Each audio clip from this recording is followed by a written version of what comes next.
The child maintenance service, the armoury of enforcement powers that these people have is just unbelievable. They can remove your driving licence, your passport, and they can send you to prison as well as a sanction. They can go into your bank account. A lot of paying parents say that they raid your bank account. This happened in a tragic case of Gavin Briggs. He was paying for his 2 children through a court order. He was earning £42,000 a year, and they inflated his income to £76,500. They force him and they take every single penny. I think he was left with something like £150 a month to live on. The paying parent has absolutely no way whatsoever of challenging those calculations.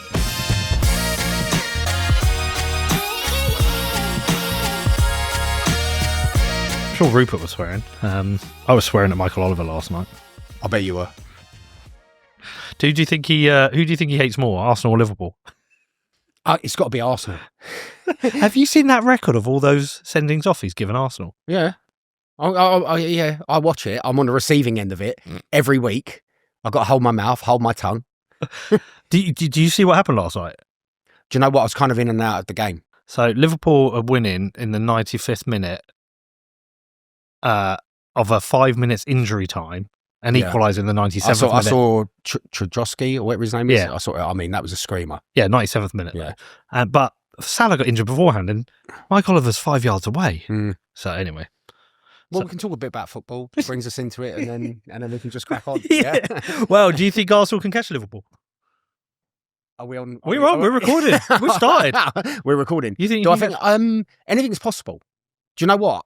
Anything is possible. It was like when the election came, when the election was called, I sort of thought to myself, do you know what? Leicester won the Premier League, and if Leicester could win the Premier League, then there's every possibility that Reform can get MPs, and that's what happened. I think you're doing Reform a disservice there. I think Leicester was outside 5,000 to 1 odds. I think Reform, they're in the game now. They are. They are in the game. I was chatting to somebody about it the other day. Yeah, a year and a half ago, when Reform were first starting to kind of make inroads, people didn't want to admit they would vote Reform or liked Nigel. It was quiet whispers, little side conversations. Now people are just openly saying, "Oh, I'm voting Reform. Fuck these guys. Fuck Conservatives. Fuck Labour. I'm bored of their bullshit. I'm bored of high tax. I'm bored of being lied to. I'm voting Reform." It's become an acceptable mainstream party. Weirdly. Well, what's the first sign of madness? Yeah. What is the first sign of madness? Einstein. You keep doing the same thing over and over again, expecting a different outcome. And, this is where we all are. But, with us who've been voting Labour, Conservative, I've never voted Labour in my life. No, me neither. Yeah, but, I'm not a communist. But, look, in my view, I sort of think to myself, if you keep doing the same thing over and over, expecting a different outcome, it's just not going to happen. And ultimately, it's us who have to take responsibility for where this country is, because we've been voting these people in. And every single election that's come up, manifesto, we've been lied to, then someone would go, don't worry about it. That was then, I'm the new leader now and things are going to change. And what changes? You tell me. Nothing changes. Nothing changes. Nothing changes from Labour to Conservative. It's the same nonsense from... Are you feeling the momentum from the inside? Because you're kind of inside the party. Do you feel the momentum? Is it exciting? Do you know what? There's a vibe, there's an energy. There really is. And then obviously in the general election, when I was out campaigning, I could feel it from people. People were really passionate about that election. And, I think it was just shy of 8,000 people that voted for me in my first ever election that I stood in. Came third. I wasn't really even expecting to beat the Liberal Democrats, but I did. I kind of blew them away. And when I was out knocking on doors, speaking to people, they were super excited that we were offering something different. And obviously the big one is immigration. Immigration. Nobody was talking about cost of living. Nobody was talking about anything else. They weren't even talking about the stabbings that were going on in the areas. I was like, do you want to talk about stabbing? No. I just want to talk about immigration because this is really affecting my life. So we are the only political party that's talking about immigration and illegal immigration. Not now. I mean, you were. I mean, this is what Reform's done, in that Reform were the ones talking about it the most. But Labour are talking about it all the time now. We had Mike Tapp, an MP in here, MP for Dover. He was talking about immigration. Labour are putting out a lot about what they're doing with deportations at the moment. Conservatives are talking about it. But I think reform drove the conversation. What was the winning count in your one? I mean, you got 8,000. It was just shy of 8,000. So I got just under 18. You got half of what Labour got. Yeah, got half of what Labour got, and the Conservatives. And like I say, that's been a Conservative stronghold for like 24 years. So Mike Penning, he was the MP there, and he was consistently voted in. But the big one in Hemel Hempstead, which you might know, or maybe you might have heard of, is the hospital situation. No, what's going on there? Oh God! So the hospital is in essence has been getting closed down over a long period of time. So Labour closed it down. I think it was back in 2008. They lost their accident and emergency, and then you could only go there if you were referred to the hospital. And then all of a sudden, they started selling it off to build homes on it, and that's where we are now. So where are Hemel people going for? Exactly, Watford.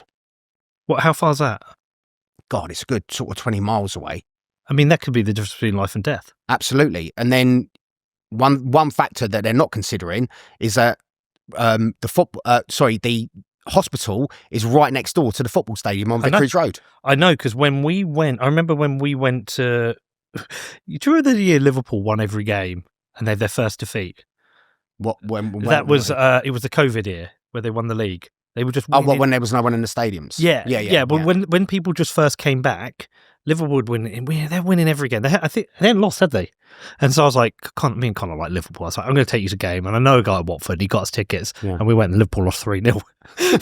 First game they'd lost all season. Was that against Watford? Against Watford. Do you know what? I was at that game. Were you at that game? I actually went to that game. Yeah, because one of my mates has got a season ticket, and he said, "No, do you fancy coming?" So I was like, "Yeah, why not? Watch Liverpool Watford." And I couldn't believe it. Watford done Liverpool 3-0. Yeah, no, I ended up on the radio. Phoned up Radio 5 Live. I was like, which first game we've been to, and they've bloody lost. But I remember at the hospital because I'd been to Watford before and noticed it, but because of the COVID era, it was in the COVID era, they had all the signs of all the masks and all the way we were being detoured around the ground to get into the ground.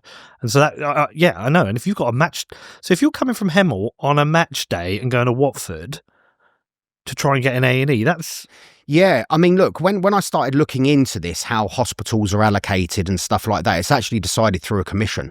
So I learned a lot over this whole kind of journey of my political life, that it goes through a commission. And what they actually do now, they cite hospitals and resources to where potentially there could be a catastrophic event.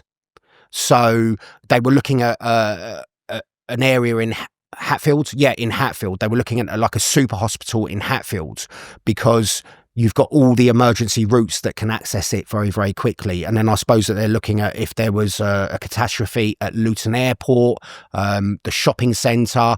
That's why I think that they're allocating resources to Watford General Hospital, because look, you've got the football stadium there, you've got the Harlequin shopping centre, you've got all of those sorts of things. And, when you look at it, the blue light emergencies, getting to the scene and all that sort of stuff. So I found that side of it really, really interesting when I was actually looking into it. Imagine they run the vote again today. Oh, it'd be more than 8,000. Oh, it'd be a lot more than 8,000, yeah. And I remember when I first did my health hustings, oh my God, that was a daunting experience, that was. Yeah, how come? Well, they weren't fans of reform that were in there. Let's put it like that. I mean, the dirty looks that I was getting when I went up. And I just pointed out the obvious, when I stood up and I said, look, one of the reasons why our NHS is buckling is because of mass migration. That is a fact, isn't it? If you had a party for your children or, you were running a nightclub, you have a capacity, don't you? Yeah. It's just basics. We've had an influx of millions of people coming into the UK that need to be fed, watered, health provided for them. And if we've not invested in that infrastructure, then subsequently the NHS is buckling, which is what is happening now. I think it's definitely a contributing factor, but I think it goes deeper and worse than that, because I think prior to COVID, prior to the mass levels of immigration we've had now. Was it net 1.2 million we had in the previous year? We saw the chart. We had Matt Goodwin in here. I think the NHS was collapsing before that. This has exacerbated the issue. It's definitely a problem. But I tend to go wider. I look at the percentage of our income that's taken by tax, which is growing every year. We're nearly 50% of the country's GDP is tax. So if we're taking more money on tax, but all our services are getting worse. They're cutting bus services. The NHS has huge waiting lists. And I'm like, what's going on here?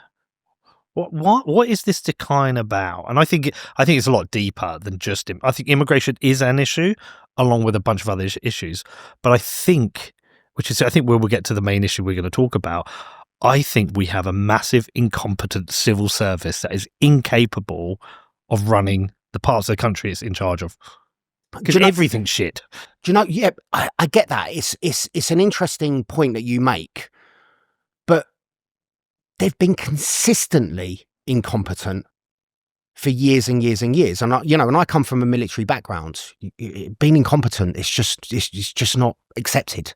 You can't be incompetent. What did you do in the military? I was in the infantry. Okay. So yeah, deployed. Yeah, I've deployed, on ops, for my sins, yeah. Do you know what? I've got to be honest with you. I think the army made me the man that I am today. It's a very, very challenging but very rewarding career. And what you put into the army is what you're going to get out of it. Yeah. I'm still in the reserves now. I've always been in the reserves because that was just my choice. For me, the regular army, in terms of, it's a great career, but the money was just never there for me. Yeah. And I kind of thought, well, I can have my civilian life and then I can have my military life, and it's the best of both worlds. I can do as much as I want in the military, or, do as little as I want. Yeah. And I really, really enjoyed it. And when you go to Brecon and you do like your command courses there, my God, you hear about the Brecon myth. Yeah. They keep saying, oh, it's a Brecon myth. When you're there, the sleep deprivation, it's just brutal. I remember like when we went on exercise, the first sort of 48 hours of that exercise, just no sleep at all. And it was just digging trenches and orders. And no, and then people, and then like, the lads that are going on those courses, like after you, they want to find out from you. And you're like, do you know what? I can't remember, because I literally had spent the whole of that course like a zombie.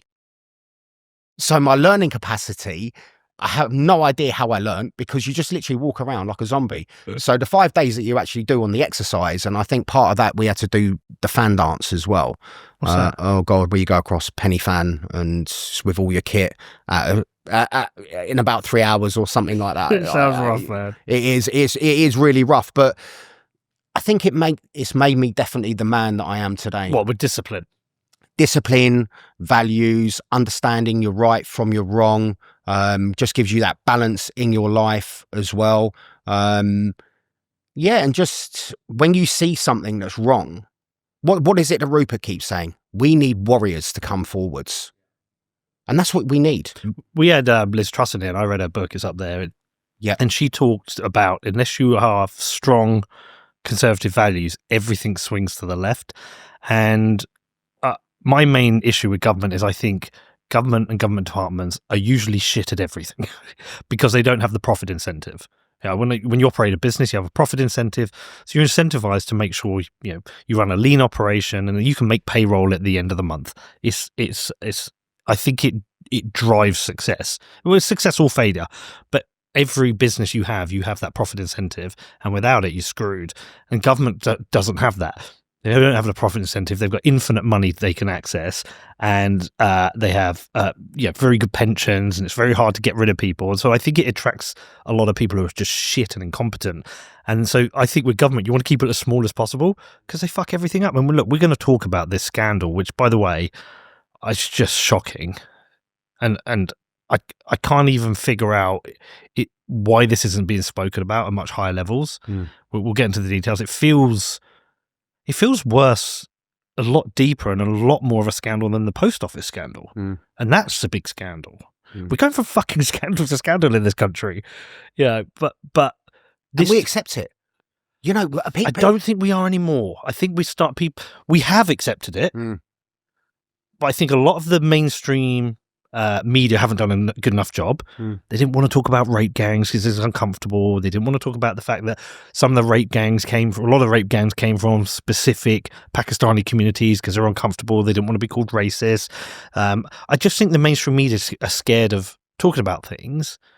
But now at least you can go on X and have a voice, or you can go on podcasts and talk about it. Someone like you can uncover a story and talk about it.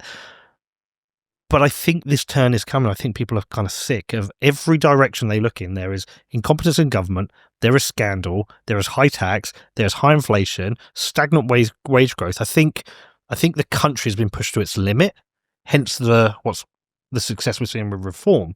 But I really want to get into this story because the statistics are mind-blowing. For the people listening who don't even know what we're about to talk about, give a summary of the story we're about to talk about, and then give a summary of the statistics on the suicides, because to me it's shocking. Yeah. Okay. So the actual topic that we're going to talk about today was formerly the Child Support Agency.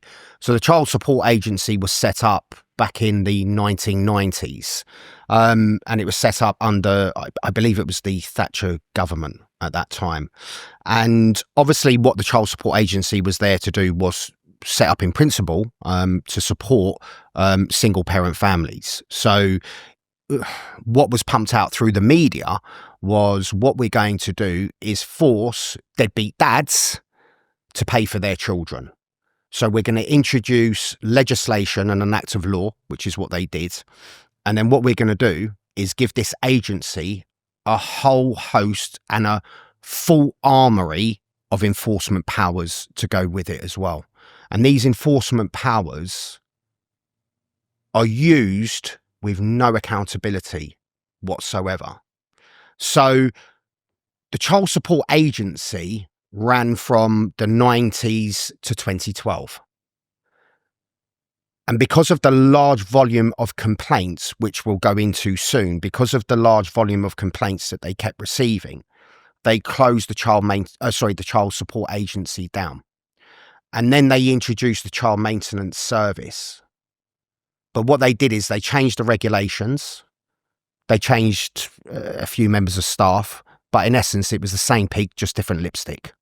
So it just continued what everybody had been complaining about for years and years and years. And it eventually got to a point where the National Audit Office said, you know, these figures are just completely out of control. So I think what we need to do is look at Noel Shanahan, where in 2011 he was the Child Support Agency director. So he was the director when they transitioned from the Child Support Agency over into the Child Maintenance Service. And what we'll see, even though this is a legacy of debt and it's historic, it's still to this day is an issue. And that's why when we talk about this historic, this is the issue of what we're seeing now. And the large volume of complaints that I see, testimony that I see, statements that I see, people coming forwards making complaints to me because they know that I'm campaigning on this, and they also know that Reform is campaigning on this as well. And Reform has been talking about it. So I originally took this to Richard Tice, and after a period of time, you know, he started really getting on board with what was going on, because what we're going to sort of, you know, see today is just an overview really of what's going on. But once you actually start digging into the detail, and I always say the devil is always in the detail, and that's what I do. And I don't know whether I've just got an analytical brain or what, I have no idea, but I tend to just read things and really see the picture in black and white. And when I started reading, because when I started reading all of these sorts of things, I in my mind, I'm thinking to myself, do you know, that's not right, that's not right, and that's not right. And then you start piecing it and mapping it together, and it paints this picture of what I'm going to be talking about today. And before we start unpacking it, yeah, just so people understand that, like, the summary of the scandal is that large number of parents were being overcharged, being landed with huge amounts of debt, leaving them little money for them to live on themselves, an inability to get rid of that debt or contact the service to get it reevaluated, and a high number of people ended up committing suicide. That's pretty much you've given the overview, and then what, you know, how I was going to do this today was that we could kind of go through everything and then piece that together so you can see. But that is pretty much the overview of what's gone on, is that we have this legacy of debt that goes back, a number of years, which we'll see today from parliamentary footage. And I think it's really important that the public see the parliamentary footage and the reaction. That was the thing when I first saw the clip that we're going to see in a minute. We've got Noel Shanahan, who's the director, who sits there and says that the Child Support Agency routinely used to inflate incomes by 300%. Well, this is the thing that made me think of the nudge unit. Yeah. So we had David Holborn in here from the nudge unit. He talked about how when government wanted to get things done, they would come up with nudges. I'll give you a good example. Lots of people don't have pensions. They can get pensions through their company. So employees of my companies can get a pension. If they ask for one, we can. A percentage of their income goes to the pension and we have to match to a certain percent. A lot of people weren't taking that up. So now we have to auto-enroll everybody over a certain amount into the pension, and they have to choose not to have it. That's an example of a nudge. You've nudged them into the pension, so they've got it, and because there's a friction to remove themselves, more people end up with pensions. That's a nudge item. When I heard of this, them inflating the numbers, it was the statutory. What did they call it? I've got it written in my notes. What was it called, Con? Remind me. In the enforcement notice. Well, sorry, what's this regarding? Is this regarding this is the demand for the payment? This was it.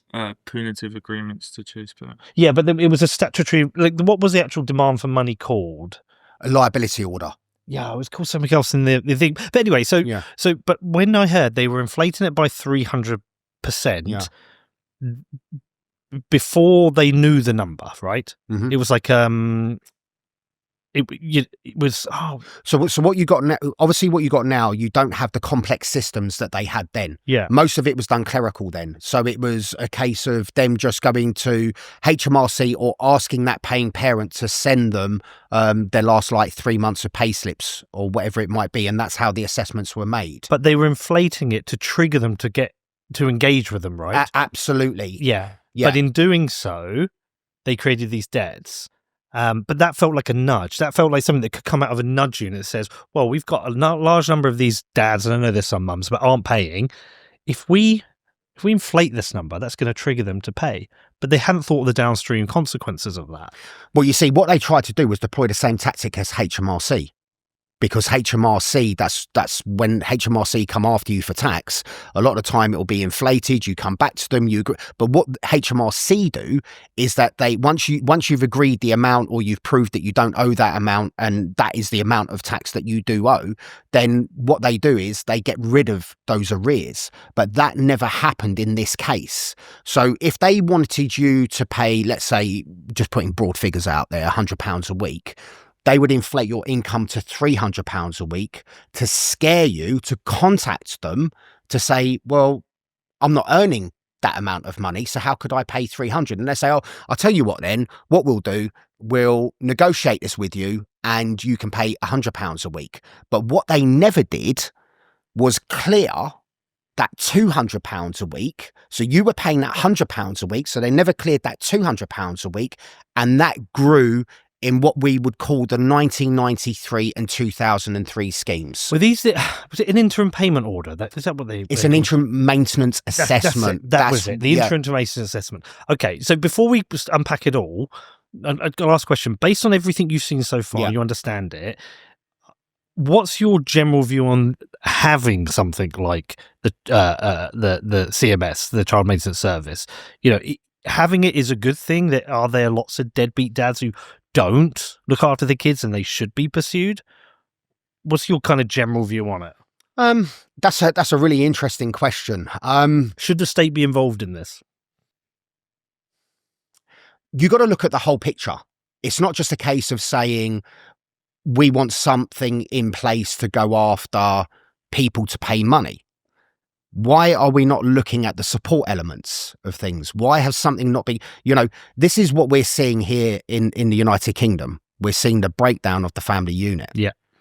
And those are our core values and our principles that we just can't get away from. If you've got strong families, you've got a strong society. but everything in Britain is broken, including all of our families. Yep. And it suits the state, doesn't it, to have everybody bickering and fighting all the time over the sound bites they're getting pumped out. So they say, we're going to set up this unit that's going to be big, ugly, nasty. The public buys into it because we're going to go after all of these dads that don't want to pay for their children. I'm seeing quite the opposite. I'm seeing parents that are trying to pay for their children, but they're trying to pay for the right amounts. Yeah, but I've got experience with the service. I'm divorced. We didn't need it. We figured it out. But I know of its existence. But I have a friend. This is one of the flip side that really pisses me off. Really good friend of mine. She's separated, 2 kids. The kids mainly live with her. Yeah, the majority of the time. She pays for everything. She's trying to get support. The way he's set up and structured his business is a way that it looks like he earns hardly anything, drives around in a nice car, lives in a big house, but the CMS haven't been able to do the job of calculating what he really earns. We all know he earns probably a 6-figure salary, and I think he's put in like 12 grand minimum. And so not a judgment on that, it's more the judgment of like, how could a service possibly deal with every single situation like this and find out every piece of financial information to come to an accurate calculation? It feels like almost an impossible task. The humble bee, a keystone species crucial to the survival of Earth's inhabitants. Here's how things would look if bees vanished. And here's how they'd look if humans vanished. But imagine if instead we became a keystone species by doing things the right way, by taking responsibility for our actions and becoming the solution. Iron mines the world's most responsible currency the right way. Because the future depends on it.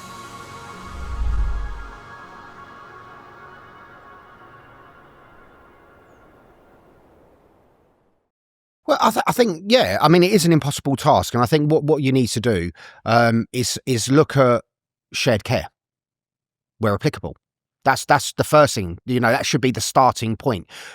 If you decide to have a child in a consensual relationship, you are both equally responsible for that child. Both of you. You're responsible for the financial welfare of that child, the mental welfare of that child, and the support mechanisms for that child. Why has everything always got to be about money? It's always about money. Exactly like what you were alluding to earlier on about these nudge units. I think everything's like a nudge, isn't it? Your council tax comes through in April and it's all there in red. If you do not pay, blah, blah, blah, you get a parking ticket. Now when you get even like a speeding fine, I've never had so many fines in my life. I mean, I can't walk from here to there or drive from here to there without getting a fine. I've never had so many penalty charges, fines, and all of this in my 25 in a 20 zone. It's just never ending. And I got done for speeding the other day by the Metropolitan Police. The commissioner is, a notice of intended prosecution. I mean, God Almighty, when you get that through the door and you're reading it, your initial, have I been caught up in something? No, I shouldn't have. Do you want to hear a flip side to this? Go on. I was in a 5-year lawsuit, a libel lawsuit, with a fraud. I called a guy a fraud. He was a fraud. He sued me for libel, proven a fraud. He lost his case against me. No, see, it's a really weird technicality. He won his case against me, but because he committed perjury, he got a £1 order. So I'm the successful party. Post my case, he got sued separately and exposed as being a fraud. So I have the ability to put in something called a global freezing order, freeze his assets until he repays my legal costs. I got the freezing order. It's been confirmed. We're talking about very significant legal costs. It's been 5 or 6 months since that freezing order has been granted. I still haven't got my money back from the government. We've sent the letter. We've lost the letter. We sent it recorded delivery. That person got it forwarded onto the wrong person. They've made incompetent mistake after incompetent mistake. can I go? Can I have an enforcement order? Can I use it? No, I can't. I just have to sit there on my hands waiting for them to fix this issue. And the thing is they go hard on us as ordinary citizens. They treat us like criminals. They send these letters, these red letters, scare the shit out of you for basic misdemeanors. Yet they fuck up themselves all the time. Can we do anything in return? No. I get sick of it. Oh, it really is one rule for them and another rule for us, isn't it? You know, it really is. And you know, they certainly don't judge us by their same standards, do they? You know, and they really, really don't. So where's the best place to start with this? Well, I think what we need to do first is we'll get up the footage of Noel Shanahan, so that the public can see this for themselves. What was this hearing about? Okay, so this here was a select committee hearing when the Child Support Agency was transitioning into the Child Maintenance Service. And what they're doing here is discussing the legacy of debt that was left behind. The 3.7 billion? Yeah, so it was it was nearly 4 billion. Yeah, it was nearly £4 billion. And actually the record needs putting right. There needs to be a clean break from that old legacy when we actually launch the new scheme, so that we don't carry that piece of history into a new scheme with us. Noel, you might have some further information. Yes, and I think there's severe question marks over the figure of 3.8. I think that the work that the department has done, CMEC has done, identifies that going back many years, we used to create something called an interim maintenance arrangement. Essentially, it was a number that was brought up to say to the non-resident parent, this is how much you'll have to pay. Actually used as a bit of a lever when they wouldn't give us their pay and information, which we had to ask for. So actually, it was inflated. It seems to be inflated by about 300%. So when they didn't pay, all those numbers have gone into the arrears. So the truth is actually those arrears are somewhat inflated because of the tools that we used, up to 18 years ago. That's one. The second one is that when we have done some sampling into these, to these arrears, we found that actually some of these payments have been made. Actually, a non-resident parent has paid. In certain cases, we've also found that actually the parent we care doesn't want the money now. Circumstances have changed, but it's still on our books. It's still accumulated over a period of time. So, one, it's there. We have limited power to do a lot with it right now. But two, actually, in reality, it's not a number that is as big as that. And you mentioned that right. So what he's basically, this is the transition from into the CMS. There's 3.7 billion-ish of debt, and they're saying, what should we do? Should we clean break it and forget about it and start fresh? Which they can't do because they think some is still collectible and enforceable. But a lot of that debt is actually the inflated debt from them interim maintenance orders, because they've gone to a parent, they've said, provide your financial information. They've not provided it. So they said, here's an inflated number to scare them into providing it. That's the situation. But some of it, a lot of that debt is inflated debt. Just a question on that. If they did say I'm the dad, they chase me, I'm not giving the financial information, they do an inflated order for me. If I then provide the information, do they undo those payments? Do they reverse those payments?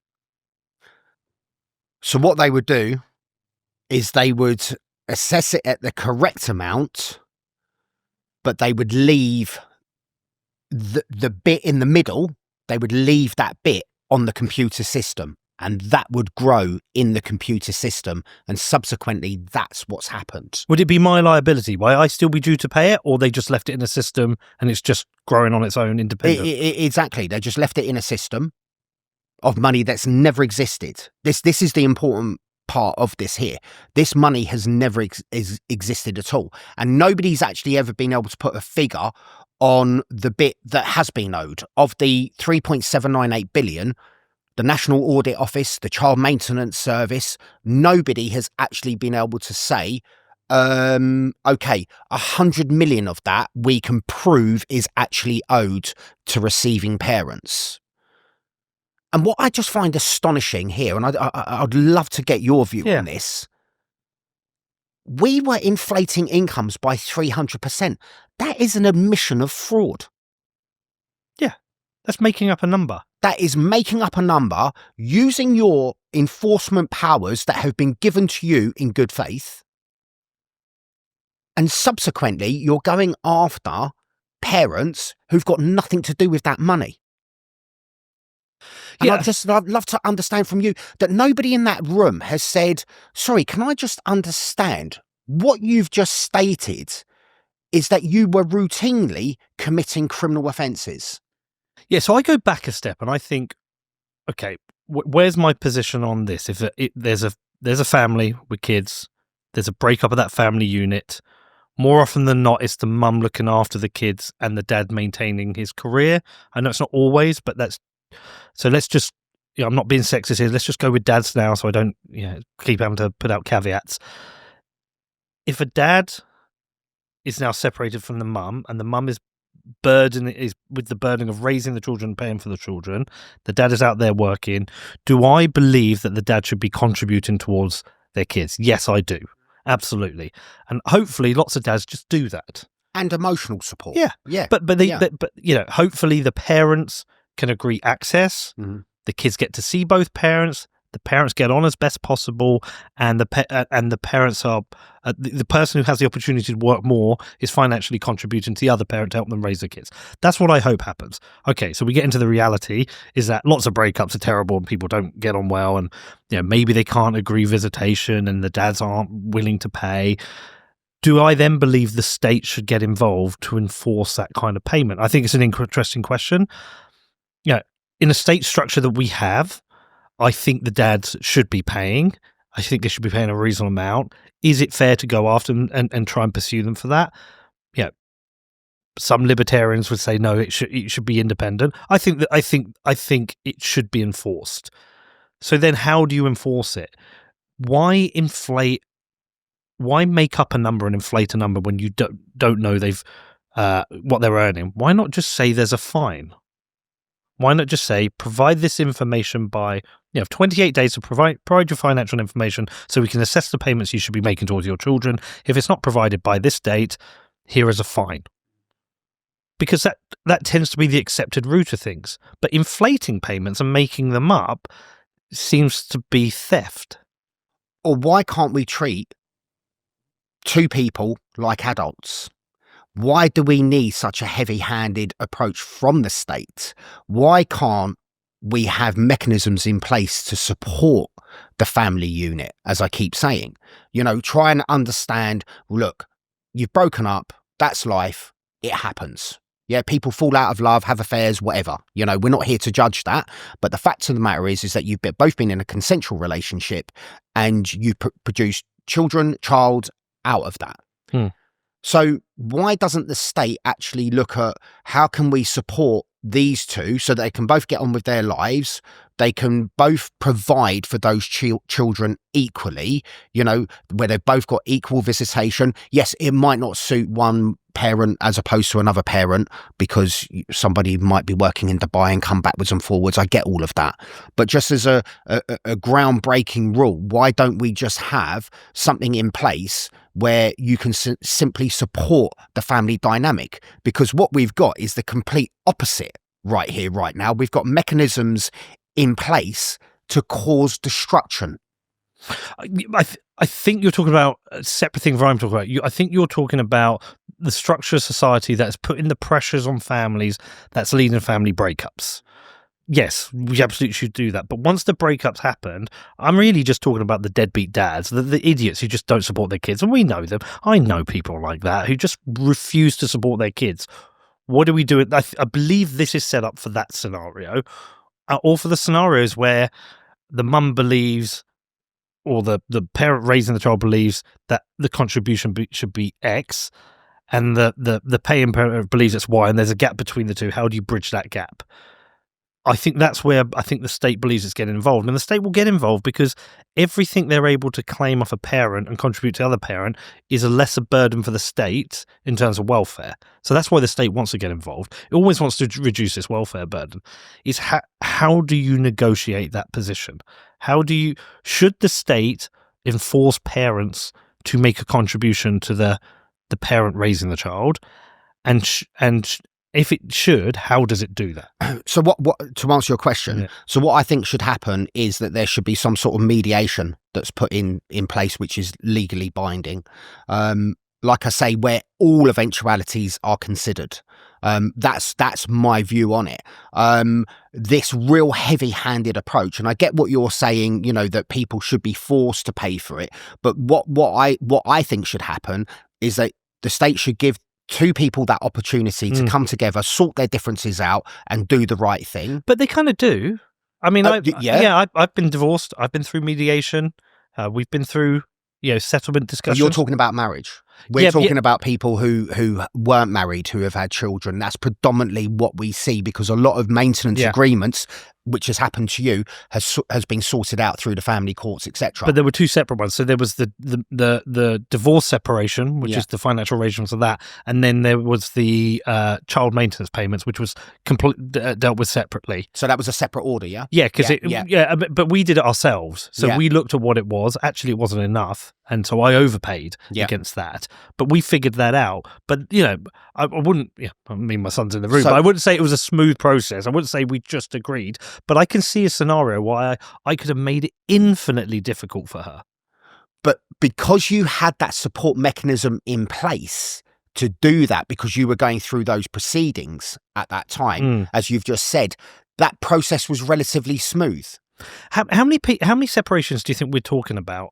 Well, currently at the moment, this averages between sort of 600,000 paying parents to 800,000. I think the highest that I've seen is just shy of 1 million. So I wouldn't underestimate the complexity of setting up mediation for that many separations in the country. And I think that would be a complex process. And what's the interim things that are put in place while you're trying to train up people to do those provide those mediation services.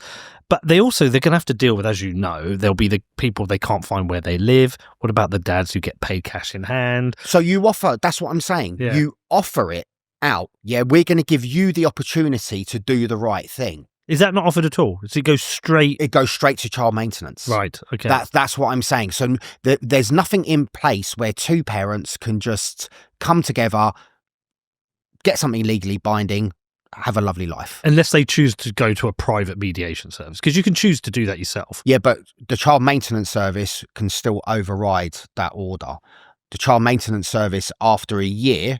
So this is the bit here. So when you agreed whatever it was that you agreed with your ex-wife, that court order that you were given for child maintenance is only valid for 1 year. The child maintenance service, if she would have made a claim to the child maintenance service, they can come in and override that court order. And I know this because this happened in a tragic case of Ian Briggs. Sorry, not Ian Briggs, Gavin Briggs. Yes, there's a website for him, isn't there? Yeah, there's a website. Yeah, there's a website for Gavin. So what he was doing was he was paying for his two children through a court order. She went to the child maintenance service. I'm just cutting a very long story short here. He was paying for them, no issues at all. They got involved. They made an assessment. He was earning £42,000 a year. He was a train mechanic, and they inflated his income to £76,500. As one of those interim payment. It wasn't an interim because they don't use that anymore. They just simply had inflated his income. Why? What's the mechanics to inflate that? He provides, here's my income at 42. Why would they inflate it? They refused to give him something called the mandatory reconsideration. So when he was contesting it and he was saying, I'm not earning that money, they refused to carry out and that's what it says on the biscuit tin, a mandatory reconsideration. And the child maintenance service, they refused to do it. They also gave him I think it was about £16,000 of arrears on top as well. And that sort of financial pressure, unfortunately, was far too much for Gavin, and Gavin subsequently, tragically, took his life. Fuck. So, and has left the father, Ian Briggs, just with he can't get no answers. Everything's just shut down on him. No accountability whatsoever. Do we know how they got from him providing his income being at 42, how they took that to 71? Is it a computer system error? Is it a mistake by an individual? Do we know? Well, you see, the father has shown me the evidence that he had clearly showed them his income and what he was earning, but they just refused. And this is the issue that we're seeing across the board at the moment. So they've got the enforcement powers, you see. So they force him and they take every single penny. I think he was left with something like £150 a month to live on. So okay, which is nuts. So what enforcement powers did they use? Can they use those ones where they can just literally go into your bank account and take the money? Yeah. They can. Yeah. So the armory of enforcement powers that these people have is just unbelievable. So they can remove your driving license, your passport, and they can send you to prison as well as a sanction. They can go direct to your employer for a direct earnings order where the money is deducted from your salary. They can go into your bank account. A lot of paying parents say that they raid your bank account. So they do something called a lump sums deductions order. And once they give that to the bank, they legally, that money will be frozen and that money will be taken from your bank account. And do we know what they did for him? Oh, here we go. It's interesting stat on the suicides. Can you read out, Con? It's not on my screen. All right. The paying parent population of the CMS have arrears in approximately 53,700 from a total paying parent population of 435. So it's over 10%. In 33 months from September 2017 to June 2020, to be in line with the normal mortality rates for 30 to 50 age range, we would expect 207 deaths. But there were 2,860 deaths. A total excess deaths of 2,653 in less than 3 years, 14 times the normal mortality rate and 173 times the normal suicide rate, and accounting for 20% of the national. We'll come on to that at the minute because Holy I've actually shit. So I've actually divulged into the detail of that mortality rate. But just coming back to the story of Gavin, Yeah. he had provided all of the evidence of what he was earning, but they just ignore you, they refuse. And then what they do is when you contest those figures, they label you as non-compliant. And that's when they start their enforcement process against you. And 3 times he was supposed to have had a mandatory reconsideration in that year, and they just refused it. Do we know which enforcement actions they took against him? I'm not too sure what the enforcement actions were, because the father's not provided me with, I don't think, under the subject access request. Right. You know, because unfortunately, when Gavin was going through this, he didn't discuss it with his father. And it was only until Gavin took his life that then his father started uncovering this investigation of what has actually happened to his son. And it's just one of those stories. I mean, you know, Ian has been on many interviews, and I mean, he literally just breaks down, you know, the relationship that he had with his son. And there's no empathy from this department whatsoever over suicides. There's another case of Johnny O'Neill, and that was reported in the press, where they were illegally taking more than 40% of his income. And I also talked to... He committed suicide as well? Yeah, he committed suicide, Johnny O'Neill. Yeah, another paying parent that took his life. And when I was given the description of how he took his life, I literally just couldn't believe it. It is the most harrowing, thought-provoking experience I think that I've ever had. And I've seen some stuff in my time. And when they explained to me the night that he took his life, what exactly had happened, my mouth was just left open. I mean, and this was a man who was on his knees. He was begging the child maintenance service. They were deducting all of this money from his salary. So his employer was having to... Yeah, his employer was having to do it. And I've actually seen the notes on the system from the subject access request where the caseworker says, we are illegally taking more than 40% of his salary. But this feels like this feels criminal. This feels like a criminal act, but typically no one's going to be held to account within government. No one is held to account. The government, consecutive governments, yeah, I mean, the Conservatives are going to get the majority of the blame for this, but this has also happened under a Labour government as well. And both governments have done absolutely nothing to address this situation. In fact, they've done the complete opposite.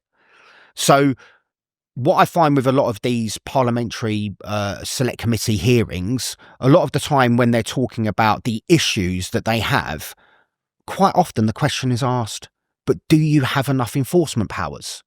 It's almost like you would go in there and say, I've got a burning sensation between my toenails. And they say, but have you got enough enforcement powers? It's just crazy. That's where their focus is. Just purely on enforcement. It's the only thing that they know how to do is enforce. Con, can you just do me a favour? Can you just have a look at how many people were affected by the post office scandal? Just how many victims there were. I just want to look something up because it's the scale of this. Well, the post office scandal is just the warm-up for what actually is going on with the child maintenance service scandal. 900. And of course, 900. So 900. Can you see if any of them committed suicide? I think 3. 3 people committed I think suicide. 3. Well, so, yeah, it was quite.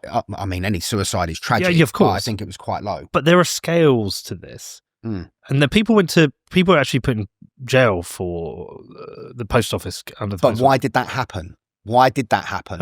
Mistakes, computer system errors, wasn't it? Yeah, but the only reason why people have been held to cover-ups. account is because a documentary was made about it. It's cover-ups.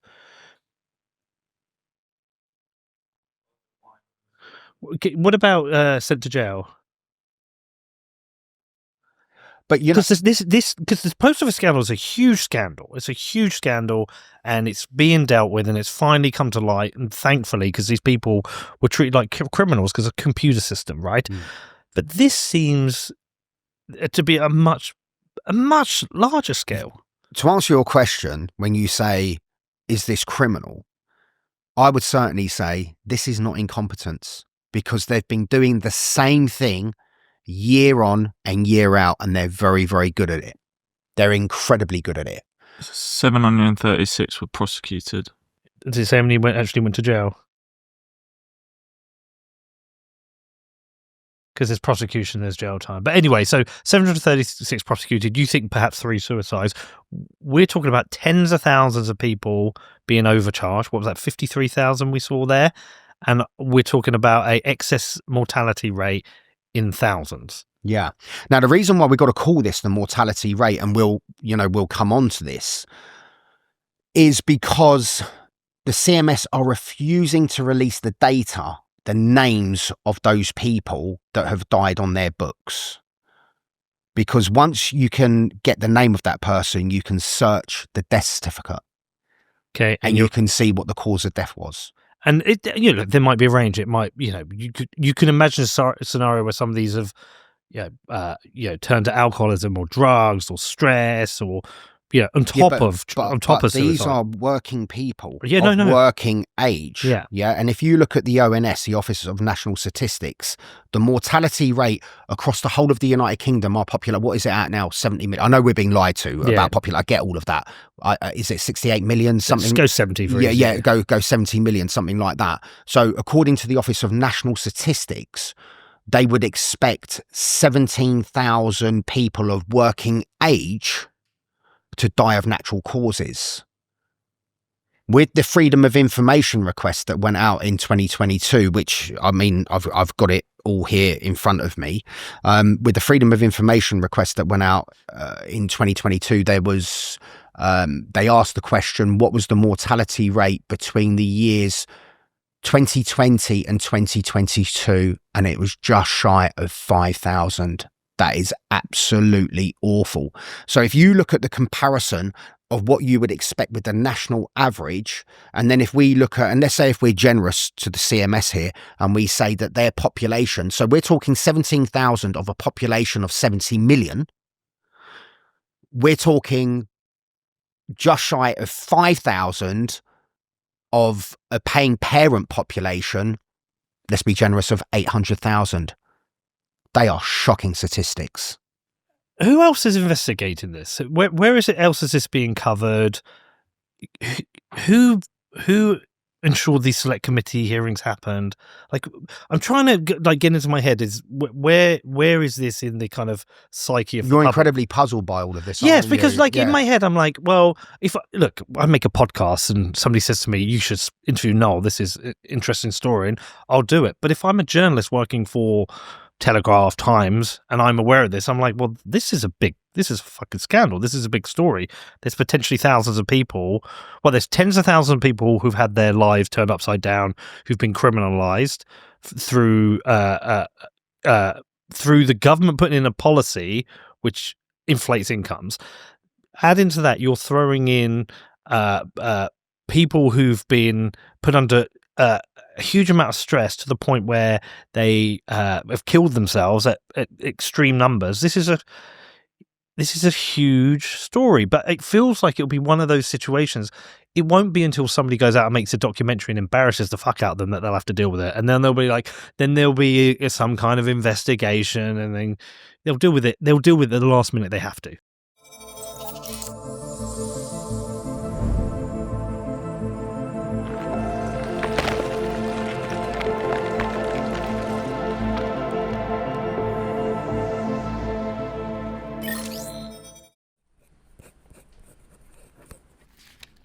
Very important that you don't lose this, okay? This is your inheritance through Bitcoin.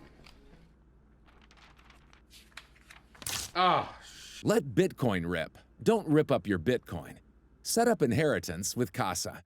Well, you see, I'm not a fan favourite of public inquiries. I'm not a fan favourite of any public inquiry. Because look at the outcome of it. It's just everything is... Listen, guys, we're all on top of it. We're going to get the dustpan and brush out, and we're going to sweep it all under the carpet. We've learned all our lessons. Takes 7 years. Yeah, exactly. It takes 7 years. It's a waste of time. And when we had a COVID inquiry, I mean, what came out of that? Has anybody gone to prison off the back of... The reason why nobody goes to prison off the back of these inquiries is because the institution's blamed. You look at the rape gangs and what happened with the rape gangs.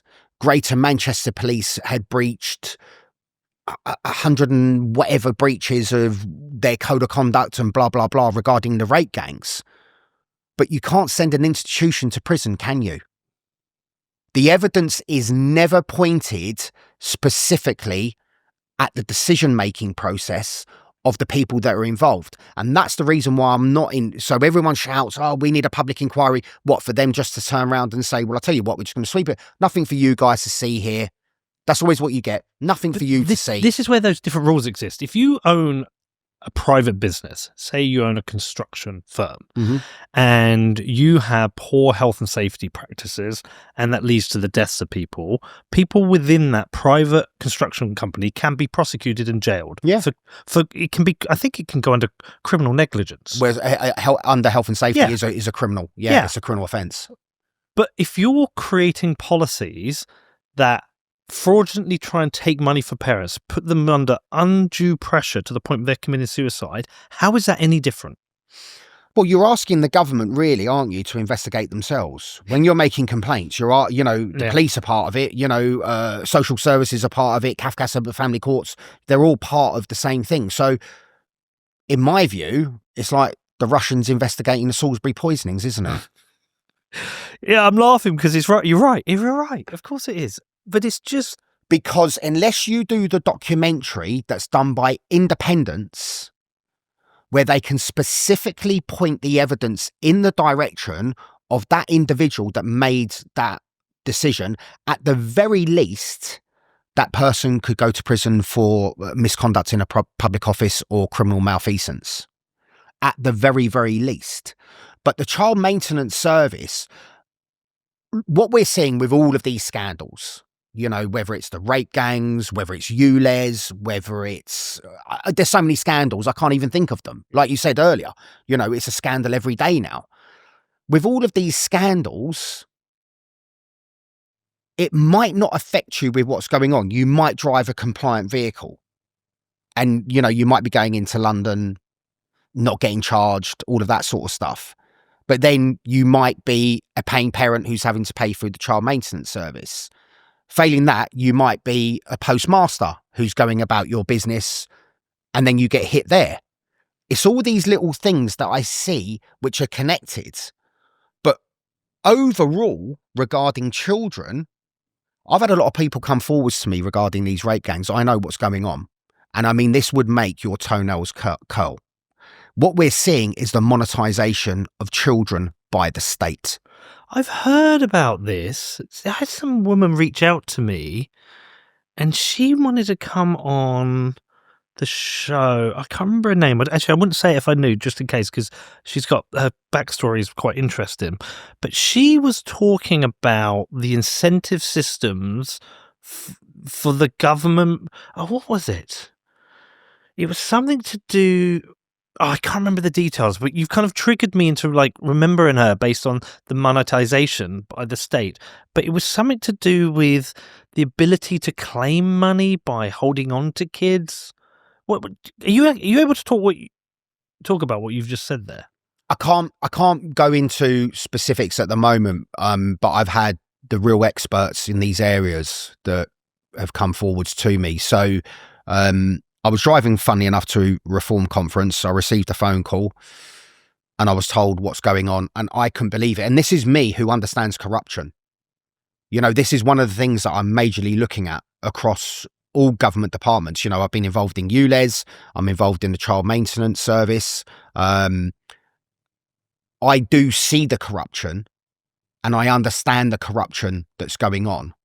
But with regards to the rate gang, I could not even comprehend the information that I was being given. And I mean, you could not comprehend it. And unless you put that into a documentary and you put it out there, nobody's going to understand the true ramifications of exactly what's going on. You're going to have to tell me when we've stopped the cameras. But look, just coming back. Yeah, back to this. Yeah, coming back to this, because obviously, you know, you suggested, is there a criminal element to it? I mean, there must be. Well, the evidence would certainly suggest that there is. I mean, you're inflating incomes, you're using enforcement powers, and the National Audit Office, and I want to come on to the National Audit Office in a minute, the National Audit Office, every single year, are refusing to sign off the accounts of the Child Maintenance Service. They're not giving them a certificate of efficiency. And the National Audit Office are the regulators. It feels like racketeering and extortion. So, look, I mean, those reports from the National Audit Office, they go as high up as the Chancellor. Because that's their chain. That's who they go through. Yeah? You know, when these accounts are assessed, it's all done in line with the Treasury Act. So specifically, the Treasury is responsible for all of these government departments. But the thing is, we're the ones who are also paying, I think it costs about 300, 400 million a year of taxpayers' money. To run it. Of course. Yeah. So we've got to pay their pensions. Sorry? We've got to pay these civil servants their final salary pensions. Yeah. So in this video that we're going to see here, this is Debbie Abrahams, Labour MP, and she is confronting Arling Sugden, who her nickname is Arling Thugden, by the way. And a lot of people have made the suggestion that all she is a debt collector for the state. And Arling Sugden is being cross-examined about what the processes are regarding a paying parent who takes their own life. And Debbie Abrahams here is specifically, she was talking about the case of Johnny O'Neill, because the sister... The one you just mentioned. Yeah, because the sister, Joanne O'Neill, she went to see Debbie Abrahams and she gave Debbie Abrahams the actual story. And then Debbie here is challenging Arling Sugden, and you can just see how flippant she is. That they own. I mean, this is tens of thousands of pounds that they are said that they owe, which leaving literally pounds for them to exist on. So, do you collect data on this in terms of the suicides of paying parents? Do you also assess the proportion of your estimates that are found out to be inaccurate? And if so, do we have these data? And finally, in relation to the customer service element that we've already heard, these are simple things, right, to get right in terms of how we treat people in our daily interaction with them. I'm absolutely delighted with the recommendations from the report that came out yesterday. But the customer service element of it needs to get much, much better. Yeah. Perhaps I could start off. I don't have the data to hand, but maybe my colleagues might be able to help. But could I just say that being new into the department, I'm already aware, having seen some of the correspondence that I've had to sort of look at and sign off on some absolutely tragic cases. And I think it's absolutely appalling that this can, or cases can lead to people taking their own lives. I mean, that's absolutely dreadful. I mean, we must look at all ways in which we can avoid that or have systems and processes which do not lead to that. So I think you make a very good point. Could I also conversely make the point that actually... Okay, so in this one here, that was actually Viscount Younger. So he had just taken over as Under-Secretary of State. So he was new into the position. But when Debbie Abrahams was cross-examining Arlene Sugden, it might have been just a bit previous on that particular clip that we've just seen. So when Debbie Abrahams was cross-examining Arlene Sugden about the suicides, she said that they carry out an internal review process on that. Cool. Tell us the numbers then. Exactly. Yeah. An internal review process. And at that hearing, there was an MP who was present. I think he was Liberal Democrat, or he might have been SDP, something like that. He was one of them. He wasn't like Labour or Conservative or anything like that. So he said, well, surely that's like the department marking its own homework. Of course. Yeah. So she said a lot of the time we find that paying parents are in a lot of debt anyway. That's what she said. And we look at the processes to see whether we've done something that could have triggered them to have taken their own lives. How about getting £16,000 of arrears slapped on you? How about having your income inflated to £76,000 when you're earning £42,000? Maybe that's got something to do with it. I mean, I don't have a science degree, but I can figure that one out. Yeah. Yeah, and it's quite easy to figure that one out. So then you've got Viscount Younger, who's saying something completely different to what Arlene Sugden's saying, because he's saying, well, I've only just taken over this position, and from the cases that I've read, these are ending in tragic consequences. Yeah. So he's seen it. He's seeing it. She's trying to cover it up in the select committee hearing. Is she under investigation herself? No, she's not under investigation. This is just select committee. So all that they're trying to do is just basically it's a ginganguli. Yeah, that's what it is. Yeah, they just sit around, burn a few marshmallows, talk about a few things, and that's it. Nothing ever happens off the back of these things when they're identified. So what do you think needs to happen now, based on everything you know and you've seen? What needs to be happen? What in terms of the where are we at with this whole thing? Is the debt still there? Are they still inflating people's wages? Are they still doing these inflated interim payment orders? Right. So on the 1993 and 2003 schemes, yeah, they said that there was $4 billion that wasn't owed. Yeah, it was uncollectible. So I did a Freedom of Information request going back to 2009 to the year 2020. To find out how much money they had collected on those 1993 and 2003 schemes. Okay. Because what the CMS did, as opposed to saying we're going to get a clean break from this money, what they've done is they've pulled that debt over into the 2012 scheme. So all of these paying parents that have got nothing to do with this money, they've dragged it across into the new 2012 scheme. Hold on, let me ask you a question. I don't know if you know this. When they did these inflated interim payment orders, yes, to try and trigger the parent to provide the information, so say they thought it maybe should be 100 and it was 300-400. When they took that money, say someone paid it, did they give all of it to the other parent, or did they give them the part they should and kept the difference? Do we know this?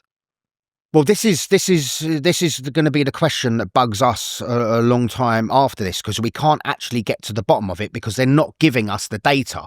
But what we do know is that a large proportion of the money that's collected is never passed on to the receiving parent. So where does it sit in a bank account? Does it go into the treasury? Exactly. I've asked these questions. So what did you find out in your... Right, so I've asked these questions. So in a 13-year period, on the schemes that should have been closed and not dragged over into the 2012 schemes, £7.68 billion was collected on those schemes. Inflated. Exactly that. So the $4 billion that should never have been collected anyway, they've collected way beyond that, $7.68 billion. Over a 13-year period. That's over a 13-year period.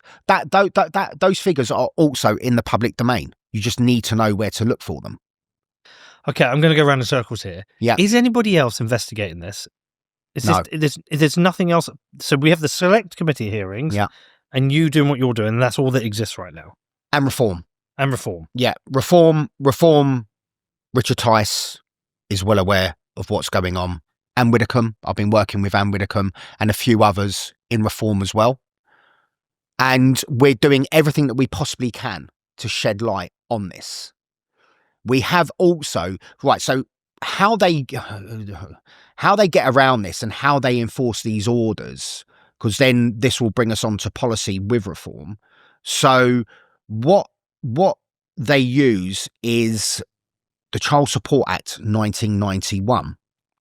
And Section 33 of that Act, subsection 4, when a liability order is granted for that amount of money by the magistrates, the justices are precluded from checking the calculations of the Child Maintenance Service. That's a breach of all natural justice, isn't it? This whole thing's so fucked. Hopefully they can bring up the Child Support Act so we can get it up here on the screen so that all the viewers can actually see this, that it's the Child Support Act 1991, Section 33, subsection 4, so that so there's an act of law that precludes justices from checking the calculations of the Child Maintenance Service. So there you go. On application under subsection 2, the court, as the case may be, the sheriff shall not question the maintenance calculation under which the payments of child support maintenance fell to be made. This is nuts. What the? This is absolutely nuts. How can you then investigate? I mean, you can investigate, but you see, where is the court? You're stopping the court doing what the court's meant to be doing. Exactly. So then one would argue, what do we have the separation of powers for? Because the judiciary, that's what there's, I mean, maybe I've got this wrong, but that's what I thought the judiciary was there to do, was to check evidence and fact check everything. That's what I thought the courts were there to do. I mean, I have no faith in the judiciary at the moment anyway itself. Well, not a lot of people do have a faith in the judiciary. So if you've got no faith in the judiciary and then you've got an act of law like that, that's just absolutely incredible.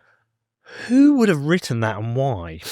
Exactly. So now what we're going to look here, we're going to look at the footage here, because there's actually been an amendment to this. Okay. Because what the Child Maintenance Service can actually do now is produce their own liability orders to speed up the enforcement process so that they allegedly can get money to pay receiving parents a lot quicker.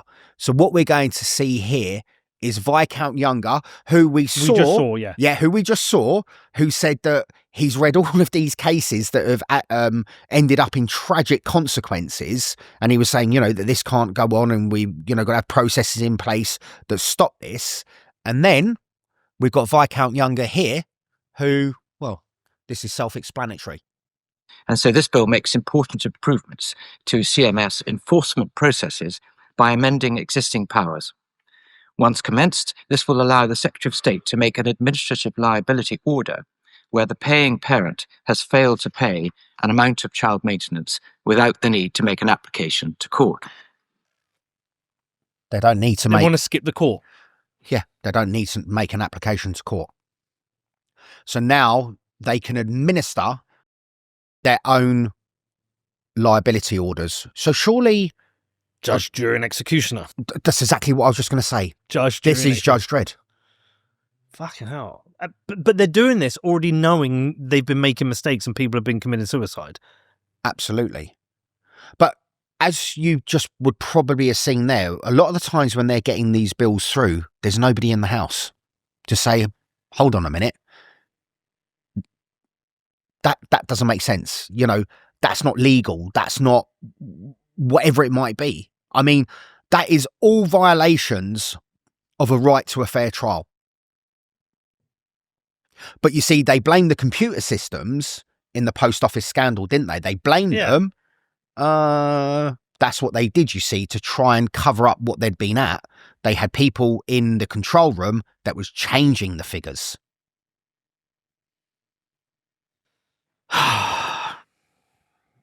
So yet again, it's a similar pattern, isn't it, with what was going on with the post office scandal, that all of a sudden when the postmasters were adding up and, you know, they were doing whatever it was at the end of their shifts and they were entering the money into the system was changing the figures.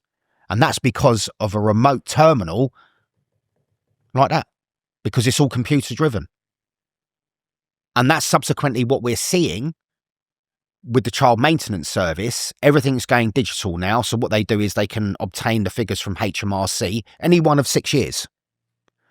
So they go in. But hold on, but you're, you know, I know my income over the 6 years is it changes from year to year. Absolutely. You have bonuses, dividends, pay rises, move jobs. So what do you think that the CMS do? They look at your tax years, one of 6. Average? No, and they're looking at the most juiciest tax year, aren't they? They're going to look at the most juicy tax year. Oh, he earned a lot of money that year. It might have been 4 years ago. It doesn't matter. But we'll pick that income and we'll say that that's the amount of money that they've got to pay. And so if you knowing that the paying parent has absolutely no way whatsoever of challenging those calculations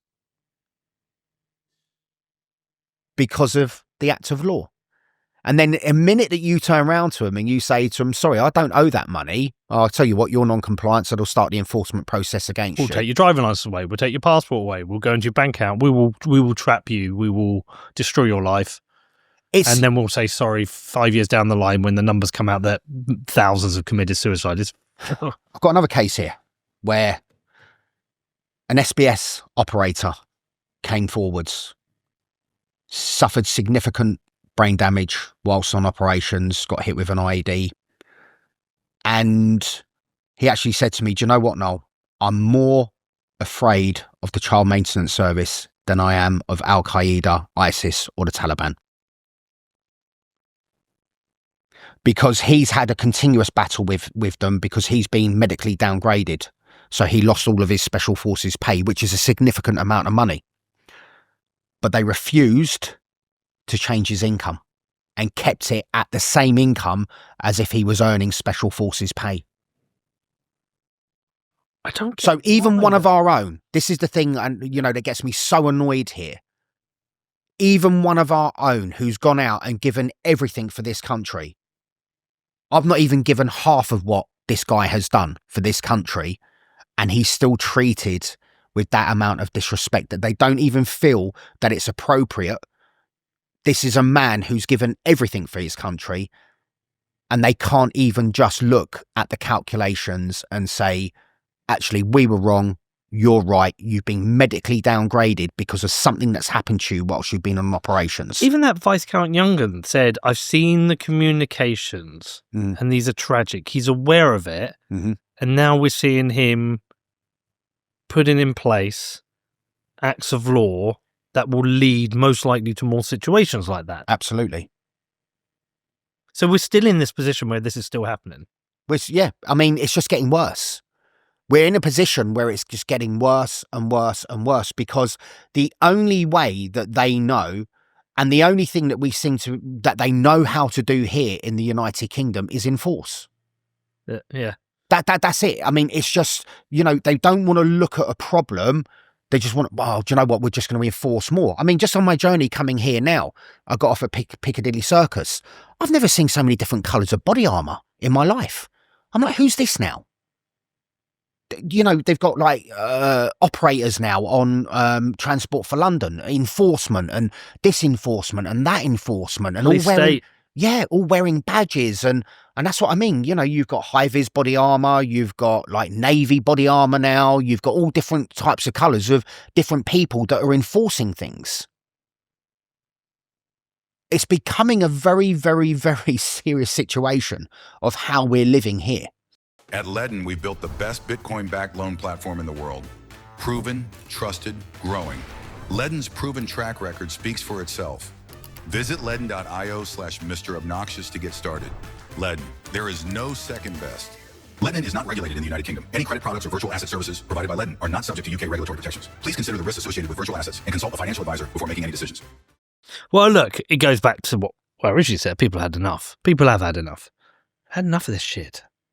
People have had enough, and I think that people are waking up, and that's why people now are looking to the likes of reform, because we're just common sense. And whilst you've got people like myself who are willing to come forwards, Rupert is the master at doing it. Nigel, he campaigns on things. Richard Tice, they all do.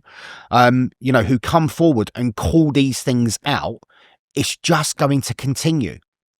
And you know what? Out of all of this, so obviously I came into the public eye, the spotlight with the ULEZ last year. Yeah, talk about that. So, because just as a bit of light humour, I've got to be very, very careful. Well, let me say, I don't care if I get fucking arrested. I love the people who go down and cut down the ULEZ cameras. I love them. Every time I see one of them get sawn down, I'm like, pound for the people. Love it. So the sun. Yeah, obviously. Is that you? Yeah, so that's me there. So yeah, the Sun. That's where I want a legal landmark ruling against London's hated ULEZ charges. Help me take TfL to court to get our money back. Okay, so what's the detail? Is that you? Yeah, you look well different. Yeah, well, I just come back off holiday. It's a bit different from when the story came out, which I think was September. It was about September last year to February this year. That's why I got no tan. Is that your van? Yeah. Do you still do scaffolding? Yeah, I've got a scaffold company. Oh, yeah, nice. So I mean that is my background. Yeah, I own a scaffold company. Driving around London. Yeah, driving around London. So what's the detail? You racked up 11,500 in penalties and fines. Yeah, so the actual crime that I committed was going to work. That was the actual crime that I committed. I'd actually gone to work. So yeah. Well, the actor going to work. Yeah, exactly. So that's in essence what I was. So you were crossing into ULEZ zones. Yeah. So my vehicle was a Euro 5 lorry at that time, and what they'd done is they changed because the Euro 6 was coming in. They changed the low emission zone, which was only there for commercial vehicles. So the vehicle had gone into the low emission zone for its sins 7 times. And did you know you had to pay? And you just thought, no, I didn't have a clue. Okay. I literally had not a clue. Did you get a letter in the post on the first one? No, nothing at all. So this was all off through the pandemic. Just off, yeah. So no one was getting post, all sorts of things going on. So it's £100 fine every time it's £1,000 fine. What? So it's £100 charge. Mm. It's £100 charge for your vehicle to go into the low emission zone. If you don't pay it within 28 days, it's £1,000 fine. If you don't pay it after 28 days, then it goes up to 1,500. That seems, for example, coming to congestion, we drive in some days when we do our interviews, and I finally set up the direct debit for it at the auto thing, even though I hate being tracked by the cameras, because I kept forgetting. We'll go in, it's like, right, I'll do it when I get home, and I forget, and then it'll go from whatever is it 15 quid to come in? I can't remember. £12.50. £12.50, and I'll get a £50 fine, and then I'll forget to pay it, and it'll go up, and I was like, I cannot keep paying these fines, so I ended up register for it. That seems excessive. So it's £100 charge for. It's £100 for the commercial vehicle to enter that zone if it's not a Euro 6 vehicle. But it's a tax because you can't just expect everyone to upgrade their vehicles like overnight. that. Yeah. Plus, also, running business is hard. Some people are going to get their vehicle secondhand and want an older one.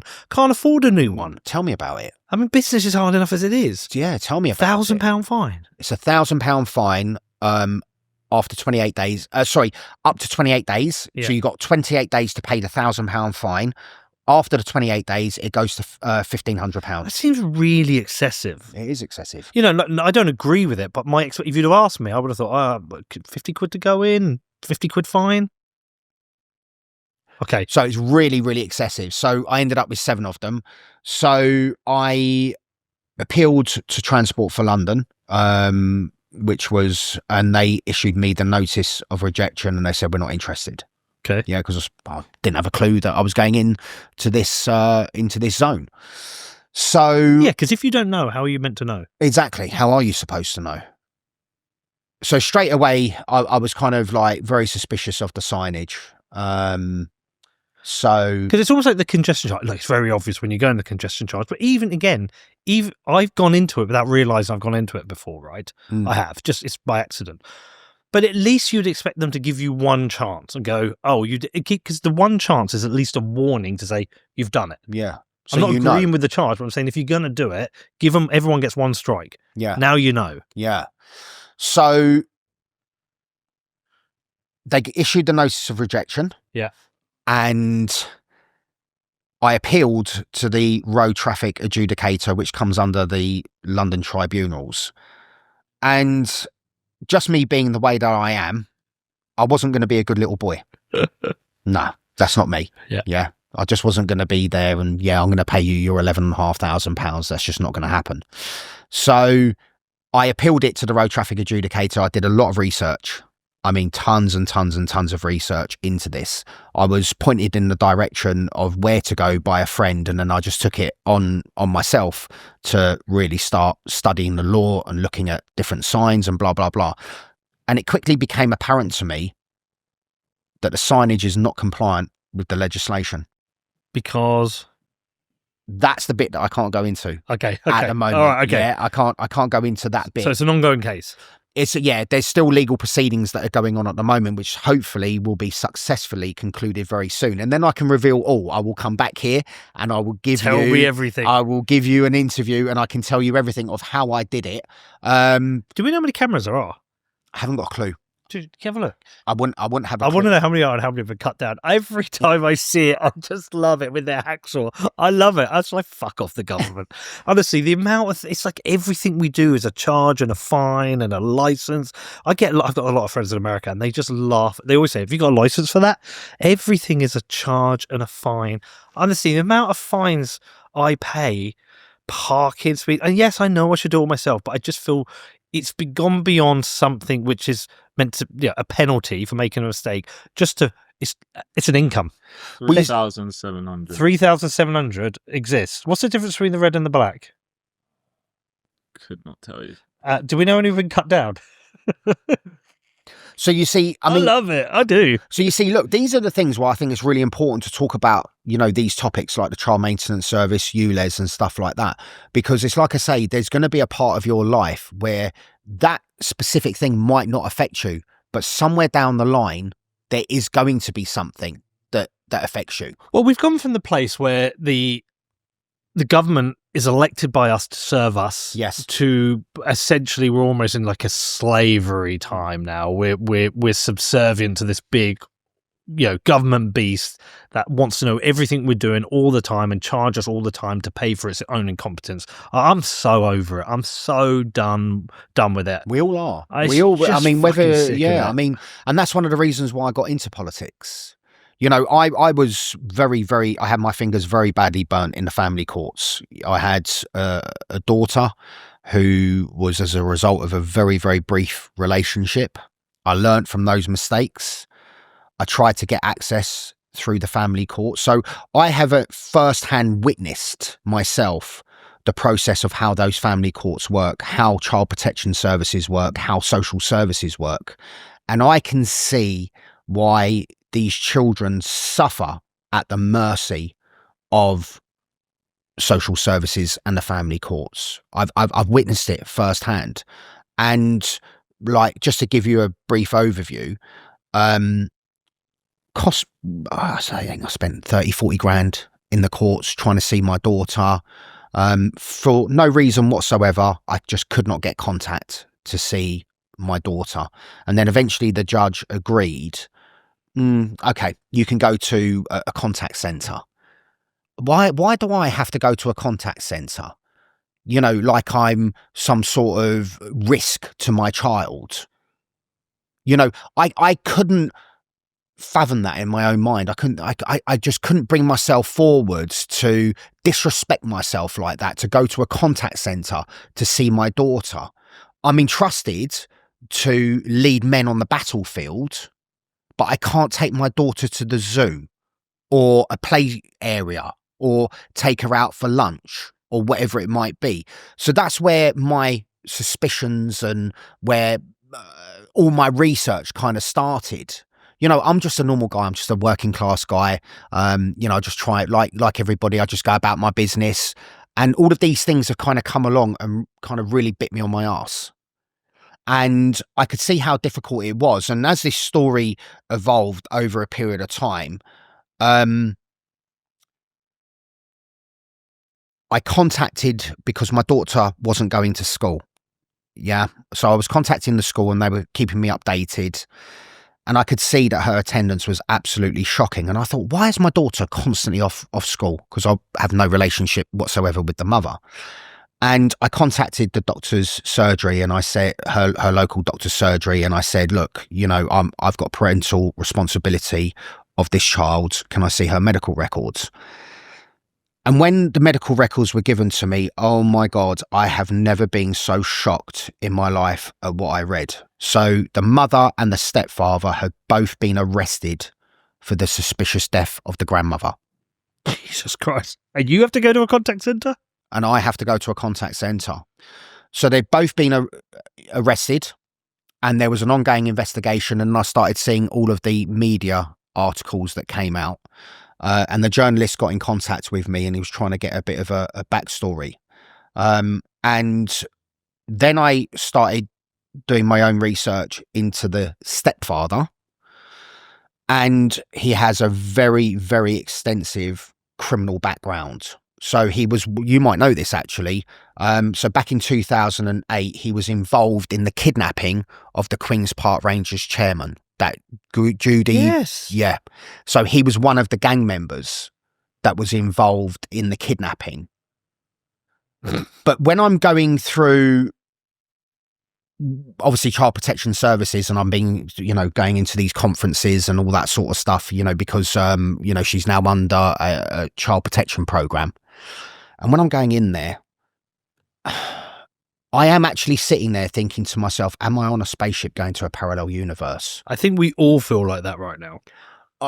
When I'm hearing I mean, they are portraying this family as like the Waltons type family in this meeting.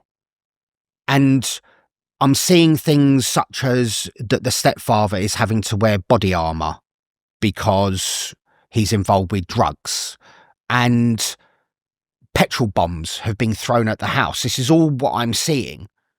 But child protection services, and I'm trying to speak up saying, is this normal behaviour? Is this normal? Maybe it's normal to them, but it's not normal to me.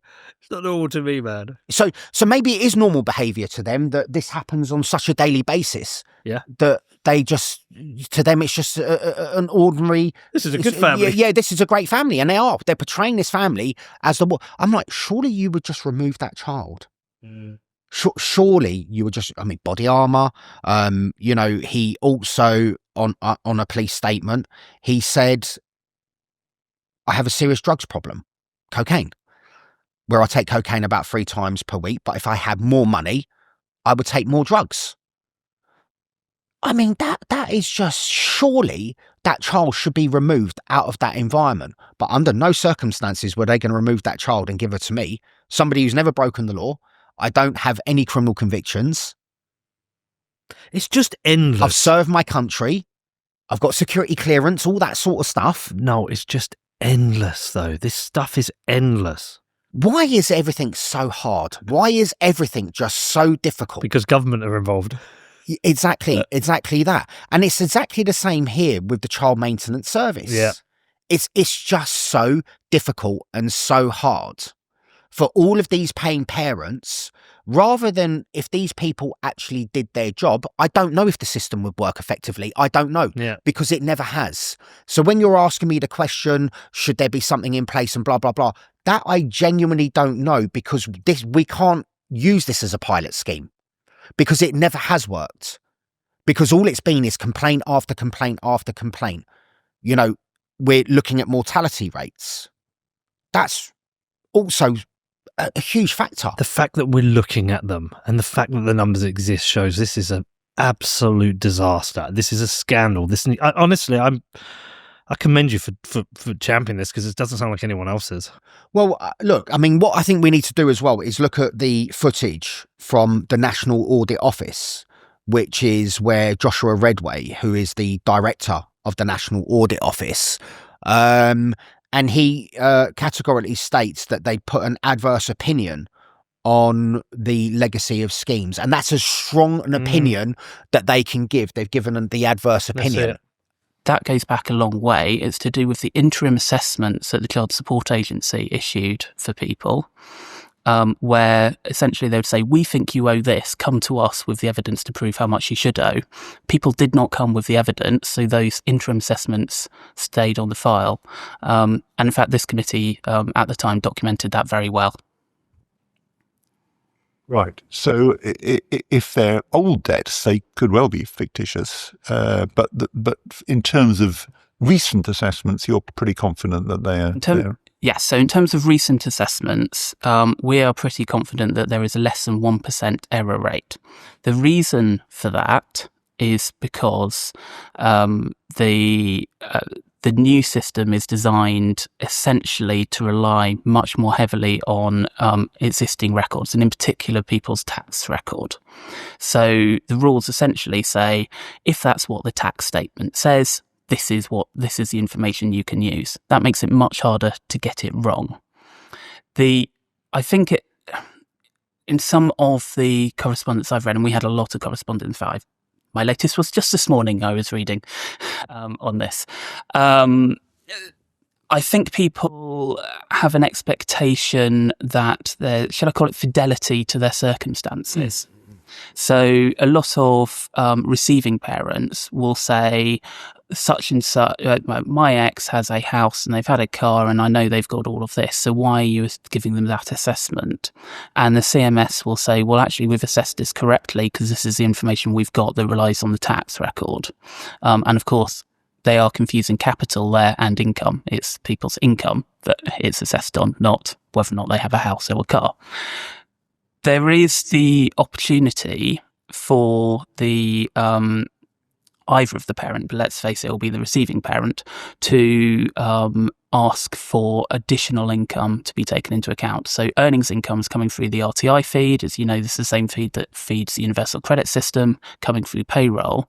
That's very, very easy for CMS to get right. Where people have more complicated arrangements, perhaps they're self-employed, perhaps they're paid through dividends or so on, that's where it gets more complicated. That's where you'll see error, and it having to be referred to their financial investigation unit.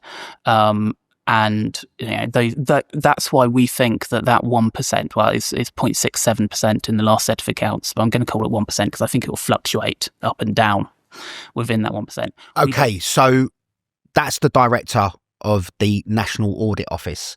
So what he says is, I think maybe we've just jumped a little bit too far there, because he's actually doing a commentary on the 1993 and 2003 schemes. So we'll bring that one back up, because he actually categorically states that parents are pursued for debts where there's no evidence to substantiate that they owe.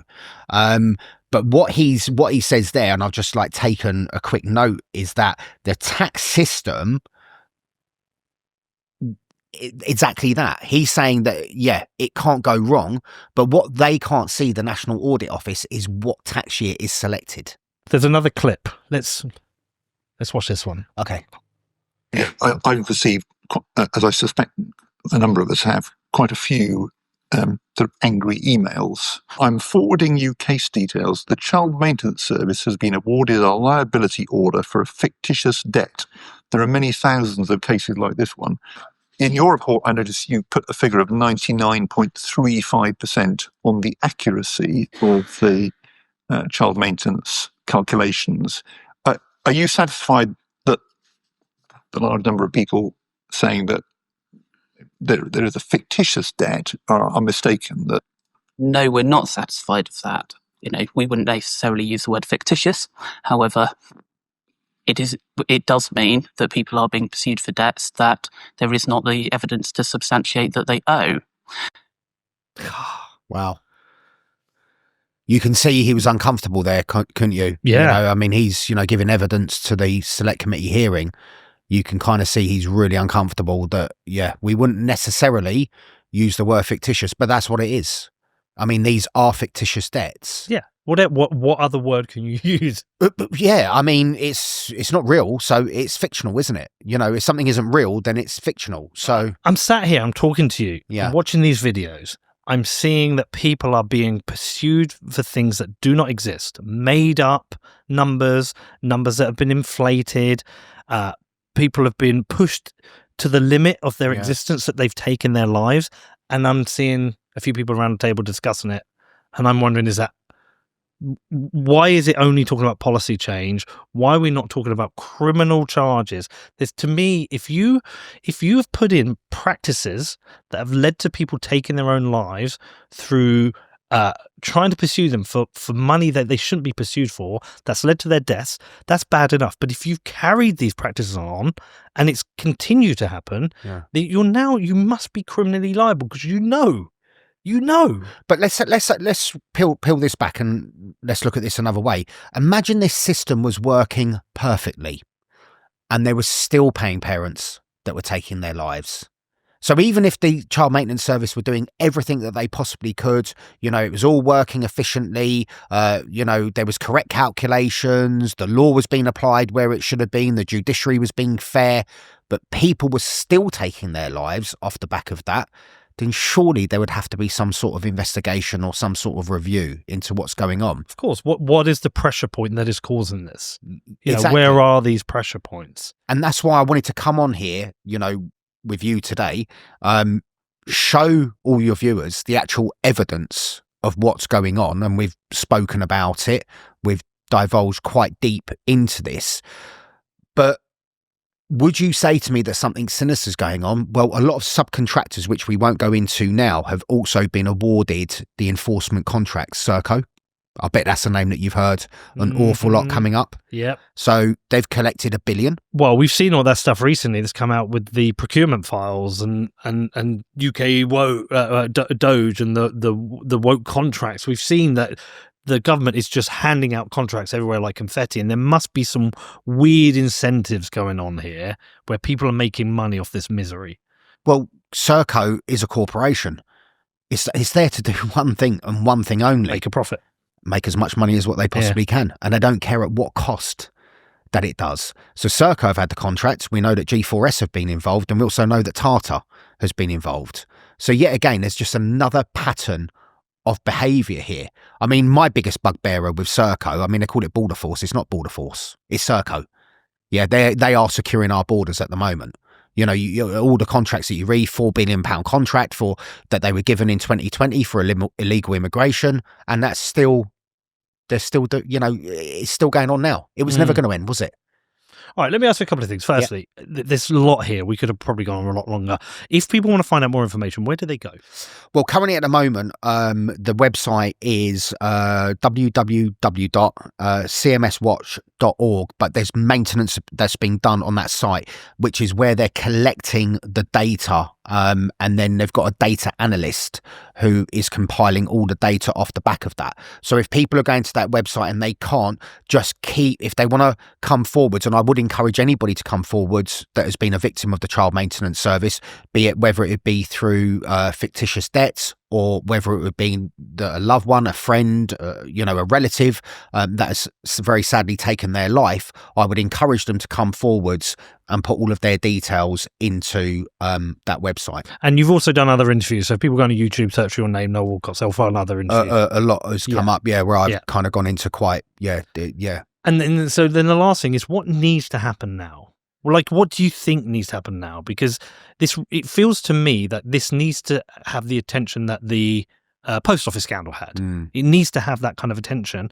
What needs to happen? Well, I think there needs to be a full review, an independent review as well. As I've always said, I think what you would need to do is task an independent forensic accountant to come in and actually get to the bottom of where all this money has gone, who it's being paid to. I think that a lot of paying parents that have come forwards where they can prove that they have had these fictitious arrears added to their accounts, I think their evidence needs to be looked at. So there needs to be a full review. And if there has been criminal behaviour or misconduct in a public office or whatever it might be, people need to go to prison. They won't. But exactly. Exactly. And that's why I'm not a fan favourite of inquiries. Yeah. So a review done by forensic accountants, all done independently, I think is the only way forwards where we're going to get to the actual truth of what's actually gone on here. Oh, well, listen, look, I commend you for doing this work and probably going to keep doing this. It is just another fucking thing. It's like, how many things do we have to go through to realise we have pure incompetence all through government? Well, I completely agree with you. And I think that, yes, Reform are doing very well at the moment in the polls, but I think what the establishment is actually truly scared of, hence why that they've cancelled a lot of the county council elections, is what is it that we're going to uncover if we do come into office? That's the burning question. Well, I'm here for it. I want to see it. Thanks for coming in. Appreciate you doing this. Thank you so much. Stay in touch. Keep me updated. We should talk again. Definitely. All right, Thanks a lot, Peter. Thanks for listening, everybody.